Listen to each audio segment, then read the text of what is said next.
Et bonjour, c'est Nicolas de Immobilier Compagnie et bienvenue dans cette vidéo. Aujourd'hui, je vais te parler un petit peu de bourse. J'ai envie un peu de parler d'autre chose, ça change, tu vois. Alors, tu vas voir, c'est un sujet très particulier. La dernière fois, j'ai entendu deux personnes, enfin, je faisais la queue, il y avait deux personnes qui avaient une discussion et du coup, je me suis dit, tiens, je vais en faire une vidéo. Alors, c'est un sujet très simple. Cette vidéo, en fait, les deux personnes que je viens de t'évoquer, elles discutaient tout simplement de stratégie boursière. Elles disaient, il y en avait l'une qui disait à l'autre qu'en gros, aujourd'hui, c'était plus possible de faire comme avait fait Warren Buffett, c'est-à-dire d'investir en bourse avec une démarche d'investissement. Et je trouvais la discussion, alors j'ai pas tout entendu malheureusement, moi j'ai dû faire ce que j'avais à faire, puis eux sont partis. Mais je trouvais leur discussion intéressante parce que, évidemment, je ne partage pas cet avis, puisque moi-même, j'ai investi un petit peu à la manière de Warren Buffett en bourse. Et du coup, c'est vrai que je me suis dit, faudrait que j'en parle un petit peu, puis ça va être intéressant que tu me donnes ton avis. Alors, je vais te dire ce que moi je pense, mais il faut faire attention parce que malgré que j'ai des activités en bourse qui sont à mon échelle et qui sont, je le reconnais, beaucoup moins importantes que ce que je peux faire en immobilier, j'ai quand même un avis sur la question. Ce que je fais fonctionne à mon échelle, encore une fois. Mais maintenant, il faut être honnête, je ne pourrais pas prétendre vivre de la bourse. Aujourd'hui, la bourse, c'est un revenu, pas complémentaire, mais c'est un revenu qui peut me payer des trucs dans l'année. Mais ça ne pourrait pas être un revenu sur lequel s'appuyer. Donc, effectivement, si dans ces deux personnes, l'une d'entre elles vivait de la bourse, les propos que je vais tenir aujourd'hui ne pourraient pas être, s'opposer face à quelqu'un qui me dirait « mais moi, je suis trader, je vis de ça ». Et effectivement, dans ces cas-là, si tu veux vivre de la bourse, je pense qu'il faut s'orienter vers des professionnels du trading qui, eux, vont t'apprendre à générer du cash tous les jours. Mais là, d'office, on est dans une activité commerciale. Bref, je reviens à mon sujet. Parce que moi, mon sujet, c'est de dire, est-ce qu'aujourd'hui, c'est possible d'investir en bourse avec la méthode un petit peu Warren Buffett, c'est-à-dire j'investis, je garde et je laisse tourner comme ça. Alors moi, déjà, c'est ce que je fais, on ne va pas s'en cacher. Mais au demeurant, je vais quand même te donner mon avis. Déjà, premièrement, je pense qu'il n'y a pas de règles dans aucun des marchés. Et je m'en rends compte, plus j'avance, plus je m'en rends compte. Je pense qu'on a tendance nous-mêmes pour se rassurer, pour se positionner, pour se mettre dans un, pour se dire j'en suis là et je vais aller là, pour se challenger. Je pense qu'on a tous tendance à créer des règles. On se crée nos propres règles et du coup, comme on se crée nos propres règles, on crée le cadre dans lequel on évolue. Donc je pense qu'il n'y a pas de règles et qu'il est tout à fait possible de faire dans tous les marchés ce qu'on veut. Et je pense que simplement, ce qui fait qu'une personne va y arriver et pas une autre, c'est la force, la volonté et l'engagement que la personne va mettre pour réaliser ou pour que la chose désirée se réalise.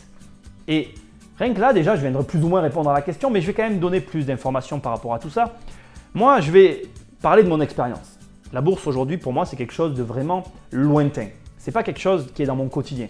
Je ne suis pas là à prendre mon téléphone et à regarder quotidiennement mes actions, le cours de mes actions, etc.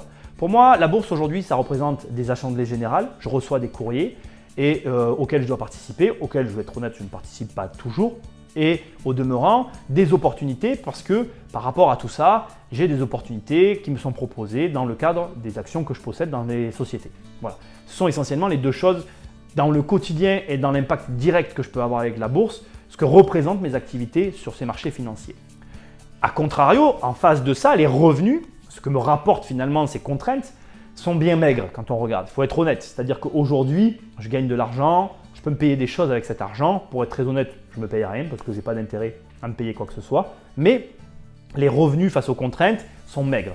Mais l'explication, elle est très simple. Le capital investi est à la hauteur des revenus et donc pour gagner plus, il faut investir plus et il faudrait que je m'y concentre plus. Or, actuellement, je suis toujours dans une dynamique immobilière. La réalité donc, c'est que parler de revenus, alors que moi-même, je n'ai pas investi à hauteur de ce que j'ai fait en immobilier, ça me paraît un petit peu, cavalier. Parce que si j'avais mis les sommes et l'énergie que j'ai mis en immobilier dans la bourse, peut-être qu'aujourd'hui, mon discours par rapport à la bourse serait totalement différent. Bref, ce que je veux dire, c'est que personne ne peut te dire ou ne peut me dire finalement ce qu'il y a de mieux et qui marche le mieux pour telle ou telle personne. La vérité, c'est que je peux entendre effectivement ce que ces personnes se disaient, c'est qu'actuellement le marché étant ce qu'il est, ayant des robots qui tradent sur des fractions à la journée, un humain qui trade face à ces machines n'a finalement pas beaucoup de chance d'espérer un retour sur investissement équivalent à ce que fait la machine.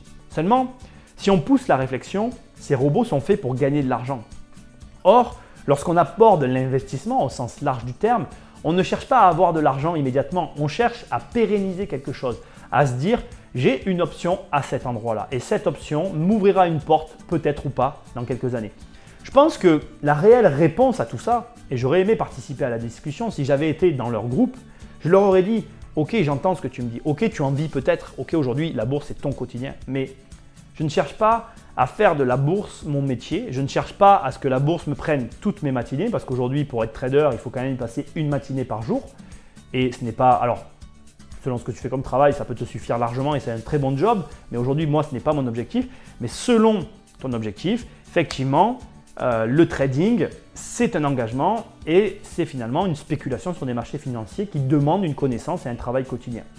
Si tu abordes l'investissement au sens où moi je l'entends, tu deviens un investisseur plutôt serein qui n'attend pas un rendement immédiat, mais un rendement long terme, voire très long terme. Et c'est ça qu'il faut chercher. Je pense que quoi que tu fasses, bourse ou autre chose, mais là on va parler bourse, quoi que tu achètes comme action en bourse, comme tu n'attends pas de tout ça finalement un rendement immédiat, parce que si tu n'envisages pas de trader avec tous les jours, c'est que tu n'attends pas du tout, tu ne dois pas en attendre un rendement immédiat. Donc si tu n'en attends pas un rendement immédiat, n'achète que des actions que tu seras très content d'avoir dans 20 ans. N'achète pas quelque chose qui va te faire te remettre en question ou qui te fait regarder le cours tous les jours. Ne cherche même pas à spéculer. Achète quelque chose qui évoque quelque chose à ton cœur. Parle avec ton cœur.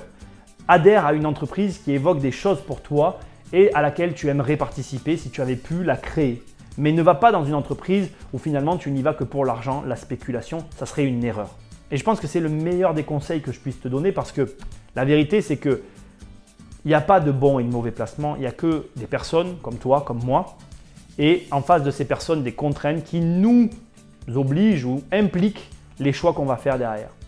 N'écoute personne, écoute-toi toi, entends ce que les autres te disent, entends ce que je viens de te dire, ajoute-le, fais-le entrer dans tes calculs, mais prends des décisions, surtout en termes d'investissement et en termes de bourse, qui ne sont pas des décisions, comment dire, il faut qu'elles soient raisonnables et raisonnées, calculer aussi que tu fasses une affaire, que tu achètes une bonne action, ça c'est sûr, mais achète une entreprise avant tout que tu aimes, comme si tu l'avais créée, une aventure à laquelle tu aurais aimé participer.